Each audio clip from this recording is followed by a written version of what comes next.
The sun had barely risen over Seattle's skyline when the sound of shattering glass cut through the quiet of Phil Benson's penthouse. His wife, Sarah, stood by the marble counter, her diamond ring glinting as she set down a crystal glass with deliberate calm. "I want a divorce," she said, her voice sharp as steel. "And I'll need 500 million. Not a cent less." For a moment, the city outside seemed to pause. Phil looked at her. This woman he'd married just 3 months ago. Her eyes cold, her smile calculated. His chest tightened, but his expression didn't change. He'd built billion-dollar empires by reading people, and right now he was reading betrayal. "You've thought this through," he said quietly.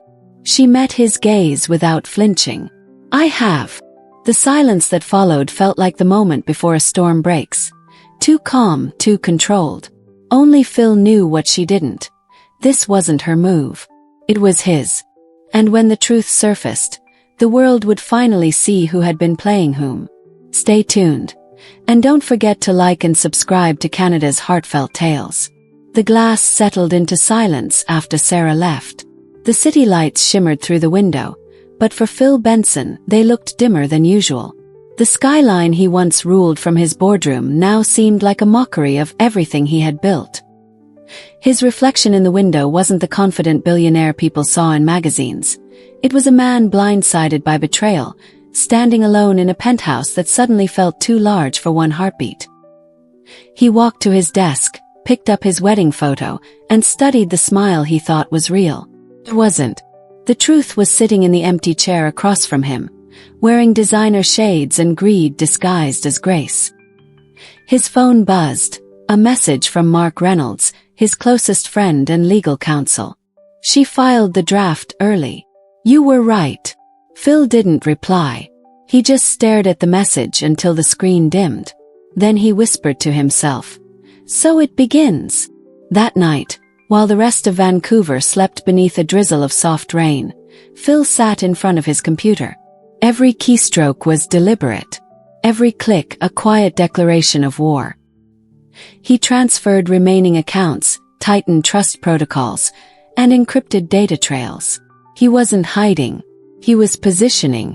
Across town, Sarah celebrated with champagne in a candlelit apartment she didn't own yet. Her friend and secret accomplice leaned back on the sofa. "So he just said yes. Just like that." The friend laughed. Sarah smirked. "Of course. Men like Phil think silence is power. He won't fight, he'll pay." They always pay. But not this time. The following morning, Phil arrived at his office earlier than usual. The building was quiet, glass and steel stretching toward a pale gray sky. Inside the top-floor boardroom, his team waited. Mark stood near the window, his jaw tense. "She's already talking to the press," Mark said. "They're framing it as emotional neglect. She's playing the sympathy card." Phil loosened his tie. "Then we won't fight emotion with emotion. We'll fight with truth." He handed Mark a flash drive. Evidence Sarah didn't know existed. Bank logs, emails, even private conversations recorded under legal observation. Mark scanned the data and looked up slowly. "Phil, this will destroy her case." Phil shook his head. "No. It'll destroy the lie." Outside, reporters were already circling. Words like betrayal, fortune, divorce flashed across headlines.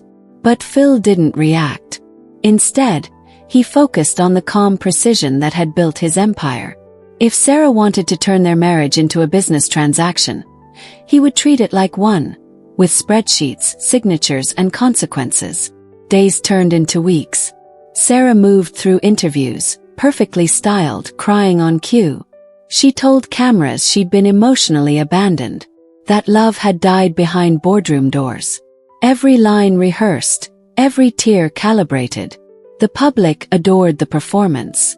For a while, Phil looked like the villain. But behind the cameras, the truth was gathering momentum like a storm at sea. One evening, Mark joined him at his penthouse. Rain pounded against the glass. "Everything's set," Mark said. "The accounts are sealed. The trust can't be touched." But you know she'll push harder once the court date's announced. Phil nodded, staring at the city below. Let her push. She'll find the walls higher than she imagined. Across the city, Sarah was on a call. Liam, he's not reacting, she hissed. It's been 3 weeks. Why isn't he panicking? Her lawyer's tone was confident. He's cornered Sarah. He can't fight what we'll bring. Once we go public, he'll settle quietly. They always do. But even as she said it, a flicker of unease crossed her face. Because deep down she knew. Phil wasn't like other men. The morning of the first court hearing came cold and clear. Reporters lined the courthouse steps. Cameras flashed as Phil stepped out, dressed in a charcoal suit, expression unreadable. Sarah arrived moments later, draped in white like innocence itself. The whispers followed her like perfume. Inside, the judge's gavel echoed. Sarah's lawyer stood first, painting a story of heartbreak and emotional cruelty. He spoke of neglect, of loneliness, of a woman trapped in a cold marriage built on ego and control. Sarah lowered her gaze at just the right moment. The room softened. Then it was Mark's turn. He didn't raise his voice. He simply opened a folder and said, "Your Honor, we have evidence contradicting every claim." He began with the bank statements, transfers from Sarah's accounts to an offshore fund. The date matched the week before she filed for divorce. Then came emails, lines of text projected onto the courtroom screen.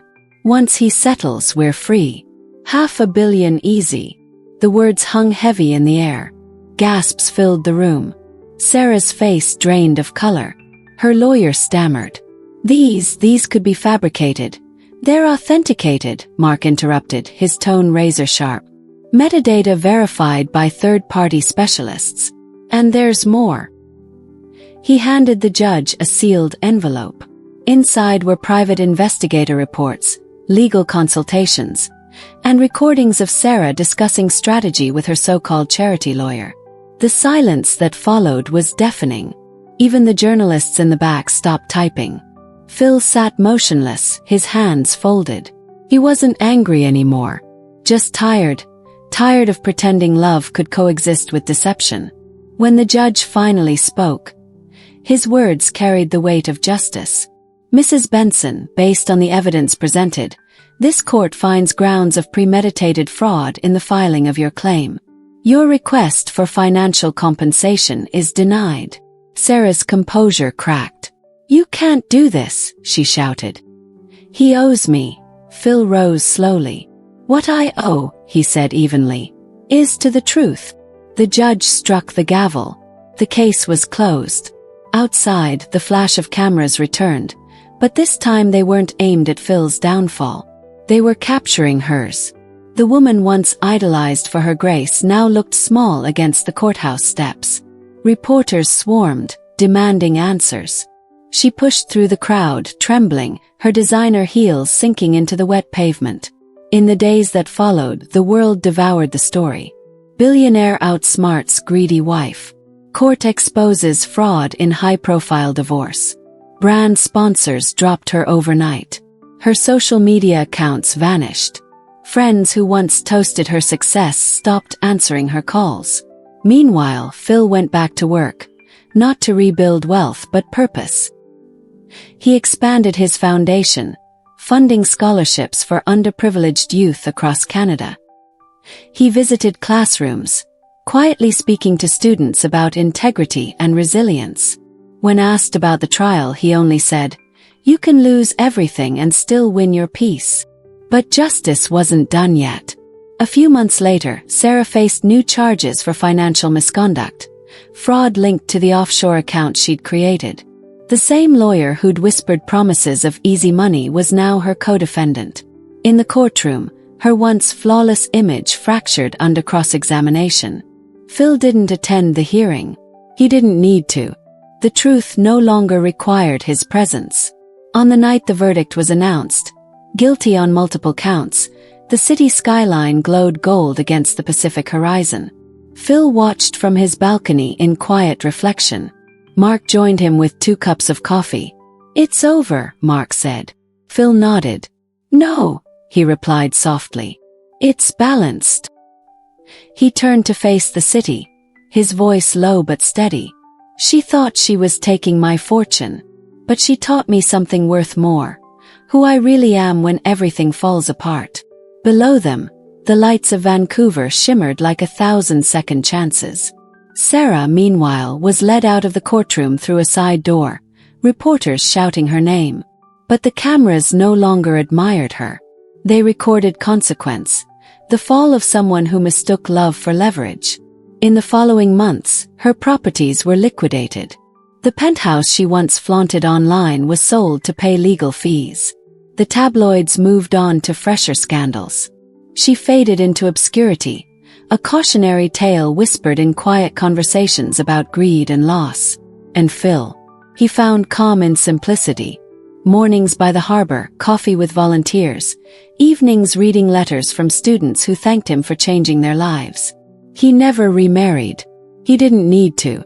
His peace was enough. One evening, as the first snow of winter began to fall, Phil walked through a newly built school his foundation had funded. The walls were lined with art made by children, bright colors, hopeful messages. Teacher approached him, smiling. "Mr. Benson, one of our students asked what inspired you to start all this." Phil paused, then said quietly, "A mistake that taught me the value of truth." Teacher nodded, not asking for more. Outside, the snow kept falling, soft and endless. For the first time in years, Phil smiled. Not the smile of a man who had won, but of one who had finally healed. The sound of laughter from the classrooms filled the air, warm against the cold. And somewhere out there, Sarah watched the same snow through the window of a modest apartment. Her reflection older, quieter. On her table sat a faded newspaper clipping. "Benson Foundation opens new school for youth." She stared at it for a long time before folding it away. Maybe in her silence, a part of her finally understood. Justice hadn't destroyed her.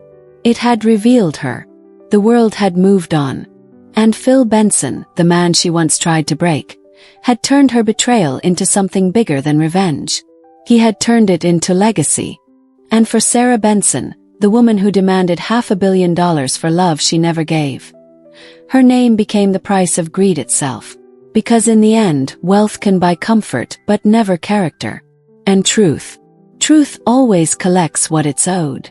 Snow drifted over Vancouver's harbor like ash from an old fire. Phil Benson stood by the window of his quiet office, watching the city breathe under a pale morning sky.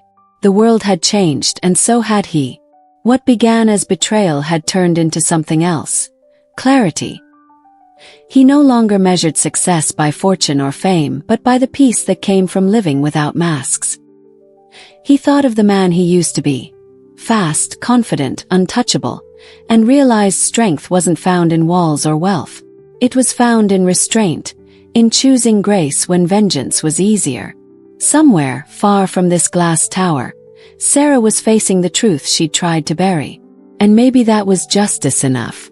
Phil turned away from the skyline and smiled faintly. "Let the work speak now," he murmured.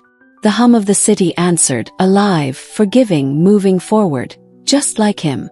If this story spoke to your heart, help it reach others. Like, share, and subscribe to Canada's Heartfelt Tales, where every story begins with truth.